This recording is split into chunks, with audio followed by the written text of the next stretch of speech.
Radhe Radhe friends, Kartik महीने की आप सभी को ढेर सारी शुभकामनाएं। आप सभी लोग जानते हैं कि कार्तिक माह में तुलसी पूजन का विशेष महत्व माना जाता है। अगर आप कार्तिक माह में रोज स्नान करते हैं तो आप तुलसी पूजन जरूर करते होंगे। और अगर आप किसी कारणवश तुलसी पूजन नहीं करते हैं तो कार्तिक माह में तब भी आप तुलसी पूजन जरूर करें। तो आज के इस वीडियो में हम जानेंगे कि तुलसी पूजन कैसे करें। तो सबसे पहले आपको सुबह सुबह जल्दी उठना है और स्नान आदि करके जहाँ पर भी आपने अपने घर में तुलसी लगाई है वहाँ पर आ जाइएगा और वहाँ पर साफ सफाई कर लेंगे। तो दोस्तों, अधिकतर हम लोगों ने तुलसी घर के आंगन में लगाई होती है और आंगन में बहुत सारे लोग आते जाते रहते हैं। तो सबसे पहले हम वहाँ पर शुद्धिकरण कर लेंगे और वहाँ पे साफ सफाई कर लेंगे। उसके बाद तुलसी पूजन कर लेंगे। अब सबसे पहले हम तुलसी में जल डालेंगे। देखिए, अब सर्दियाँ आ चुकी हैं तो हम बहुत सारा जल नहीं डालेंगे, जितनी हमें आवश्यकता हो उतना ही हम जल डालेंगे। रोजाना हमें जल सींचना है क्योंकि कार्तिक के पूरे महीने हम जल सींचना चाहिए। जल सींचने के बाद हम दीपक जलाएंगे। उसके बाद तुलसी में मौली बांध देंगे।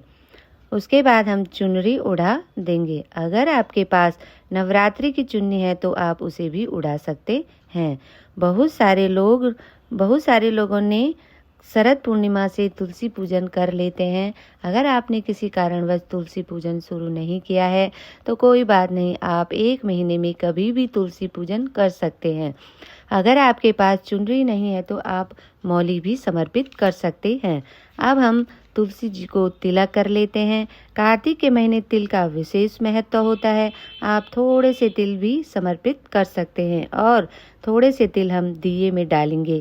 कहते हैं दिए में जो तिल चटकते हैं उससे हमारे सारे कष्ट दूर हो जाते हैं और हमारे पापों का नाश हो जाता है।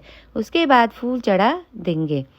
उसके बाद आप थोड़ा भोग चढ़ा देंगे। भोग में आप कुछ मीठा चढ़ा सकते हैं। मीठा चढ़ाने के बाद तुलसी में बहुत देर तक मीठा नहीं रखें क्योंकि चींटियां लग जाती हैं। तो आप भोग लगाने के बाद उसे गाय को खिला सकते हैं या उसे निकाल के गमले के सामने रख सकते हैं। उसके बाद हमें तुलसी की आरती कर लेनी है और आरती करने के बाद तुलसी की परिक्रमा कर लेनी है। अगर आपकी तुलसी ऐसी जगह पर है जहाँ पर आप परिक्रमा नहीं कर पाते हैं तो आप जहाँ पर आपने पूजा की है वहीं पर आप परिक्रमा कर लेते हैं। परिक्रमा हमें 5 या 7 बार करनी है। अब हमें हाथ जोड़कर पूजा में कमी हो तो क्षमा याचना करनी है। तो फ्रेंड्स, कार्तिक महीने इसी तरह हमें तुलसी पूजन करना है। ध्यान रहे शाम के समय भी हमें तुलसी के सामने दीपक जलाकर रखना है। तो इसी तरह हम कार्तिक के महीने तुलसी पूजन करना है। शास्त्रों के अनुसार जिस घर में तुलसी का पूजन किया जाता है उस घर में सुख शांति बनी रहती है और घर में लक्ष्मी निवास करती है। तो उम्मीद करती हूँ कि आज का ये वीडियो आपको पसंद आया होगा। अगर आपको वीडियो हेल्पफुल लगा होगा तो लाइक शेयर जरूर कीजिएगा। जय तुलसी मैया। राधे राधे।